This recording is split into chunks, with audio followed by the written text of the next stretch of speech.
రాష్ట్రంలో కాంగ్రెస్ ప్రభుత్వం వచ్చి ఆటో డ్రైవర్ల కడుపు కొట్టింది. రోజు రోజుకు ఆటో డ్రైవర్ల జీవితాలు దయనీయంగా మారుతున్నాయి. ఆర్థిక ఇబ్బందులతో ఆత్మహత్యలు చేసుకుంటున్నారు. దీనికి సంబంధించి పూర్తి అప్డేట్స్ మా ప్రతినిధి లివిల్ తెలంగాణ భవన్ నుంచి లైవ్ లో అందిస్తారు.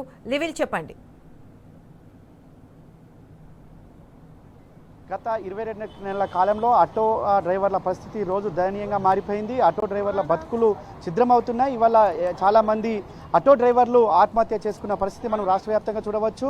ఏదైతే కాంగ్రెస్ ప్రభుత్వం అధికారంలోకి వచ్చే ముందు అనేక హామీలు ఇచ్చింది. సంవత్సరానికి 12,000 ఇస్తామని చెప్పింది, ఇన్సూరెన్స్ కల్పిస్తామంది, అనేక హామీలు ఇచ్చినప్పటికీ కూడా ఏ ఒక్క హామీ నెరవేర్చకపోగా ఇవాళ వారి బతుకులంతా కూడా గందరగోళంలో పడ్డాయి. చాలా రోజుల నుంచి కూడా వారంతా కూడా పెద్ద ఎత్తున నిరసన వ్యక్తం చేస్తున్నారు. ప్రభుత్వంలో పట్టింపు లేదు. అంతేకాకుండా గత కొద్ది రోజుల క్రితం పెద్ద ఎత్తున ధర్నాలు నిర్వహించారు.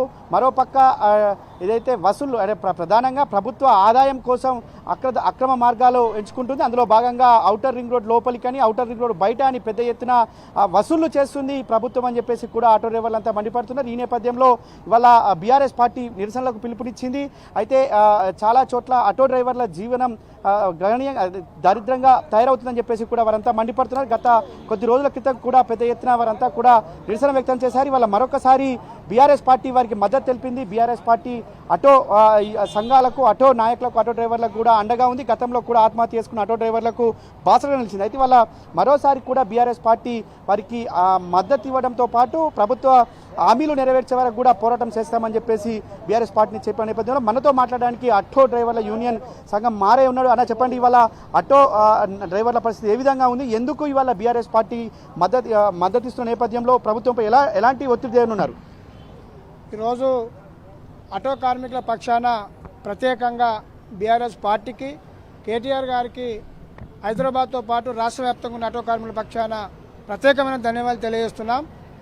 ఏదైతే కాంగ్రెస్ ప్రభుత్వం ఆటో డ్రైవర్ల చావులో కారణమై అనేక హామీలు ఇచ్చి 12,000 ఇస్తామని, సంక్షేమ బోర్డు ఇస్తామని, డబుల్ బెడ్రూమ్ ఇల్లు ఇస్తామని అనేక హామీలు ఇచ్చి ఇలా ఏ హామీ నెరవేర్చకపోగా ఆర్థికంగా ఇలా అందరూ వెళ్ళలేక ఆత్మహత్యలు పాల్పడుతున్నారు ఆటో కార్మికులు.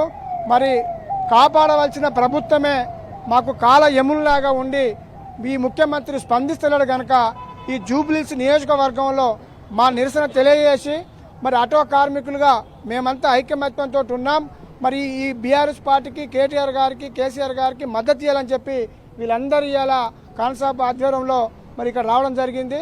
కాబట్టి ఏదేమైనా ఆనాడైనా ఈనాడైనా బీఆర్ఎస్ పార్టీ మాకు అండగుంది కనుక మేము బీఆర్ఎస్ పార్టీ వెనకనే ఉంటామని చెప్పి మా భావన. ప్రధానంగా ప్రభుత్వంపై మీ డిమాండ్ ఏంటిది? మీకు ఎలాంటి హామీలు ఇచ్చింది? హామీలు ఎన్ని నెరవేర్చారు ఇప్పటి వరకు?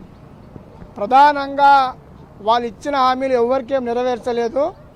వాళ్ళు గద్దెనెక్కని కోసము మమ్మలను ఉరితాడెక్కించారు. 12,000 సంవత్సరానికి 12,000 ఇస్తారని హామీ ఇచ్చిండు. అది ఇప్పటివరకు ఇవ్వలేదు. అసలు ఎక్కడ కూడా ముఖ్యమంత్రి ఆ మాట మాట్లాడతలేడు. సంక్షేమ బోర్డు ఏర్పాటు చేస్తానని మాట ఇచ్చిండు, ఎక్కడ కూడా చేయలేదు. అదేవిధంగా చాలామంది అనారోగ్యాలకు గురవుతుర్రు. మేము ఆటో కార్మికులకు సంక్షేమ బోర్డుతో పాటు అనారోగ్యాలకు గురవుతున్నటువంటి హెల్త్ కార్డులు కానీ, బిఎస్ఐ కార్డులు కానీ ఇట్లాంటివి కూడా చేస్తామని చెప్పడం జరిగింది. అదేవిధంగా హైదరాబాద్ నగరంలో అనేక మంది ఆటో డ్రైవర్లు ఇండ్లు లేని వాళ్ళు ఉన్నారు, వాళ్ళకి ఇండ్లు ఇస్తామని చెప్పడం జరిగింది. ప్రధానంగా ఇప్పుడు ముఖ్యమంత్రి మా ఉపాధి పోయిందంటే ఎవరు గ్రేటర్ హైదరాబాద్ లోపల ఉండొద్దు, అవుటర్ లోపల ఉండొద్దు, మీరందరూ అవతల బతకాలంటే మరి ఇలా ఎక్కడ పోవాలి వీళ్ళందరూ అని చెప్పి అదొక ఆందోళన చెందుతున్నారు. అంటే ఇలా ఫ్రీ బస్సు పెట్టిండు. ఫ్రీ బస్ ఏమో చెప్పుకోనికి మేము అమలు చేసామని చెప్తుండు. మరి ఫ్రీ బస్ అనుకున్నటువంటి చావులు ఎవరు కారణం? ఫ్రీ బస్ అనుకున్నటువంటి మరి అనేక మంది, లక్షలాది మంది ఈ నమ్ముకొని, ఆటోలను నమ్ముకొని, కుటుంబాలను నమ్ముకొని పోషిస్తున్నటువంటి ఆటో కార్మికులు బతికేంది.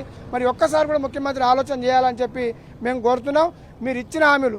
రెండోది, ప్రభుత్వం గతంలో ఉన్నటువంటి కేసీఆర్ గారు 5 లక్షల ప్రమాద బీమా ఇచ్చి ఆటో కార్మికుల కుటుంబాలను కాపాడిండు. ఎందుకంటే ప్రమాదంతో కూడుకున్న ఇది ఫీల్డ్ కాబట్టి ఎక్కడైనా వీళ్ళు ప్రమాదంలో చనిపోతే 5 లక్షలు ఇచ్చి ఆ కుటుంబానికి బాసర నిలబడ్డది.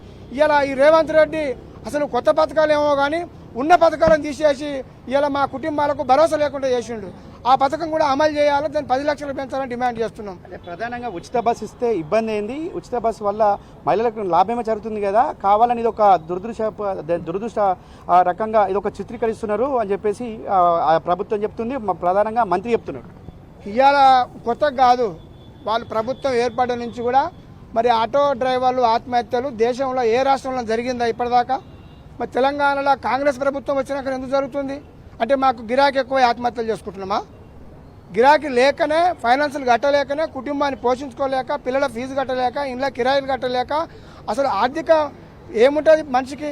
ఎప్పుడైతే మనకు ఆర్థికంగా వెళ్ళదో అప్పుడు ఆత్మహత్యలు పాల్పడే పరిస్థితి ఆటో డ్రైవర్లకు వాళ్ళకి ఏం చేయాలో అర్థం కాక, ఫైనాన్షియల్ కట్టలేక, ఇండ్ల కిరాయిలు కట్టలేక, ఇంటికి పోతే కిరాయి ఏమంటే భయానికి నడి రోజుల మీద ఆటోలు గుంజుకుపోతే మనస్తాపానికి గురై ఆత్మహత్యలు చేసుకుంటారు. దీనికి కారణం మరి గతంలో జరిగిందా?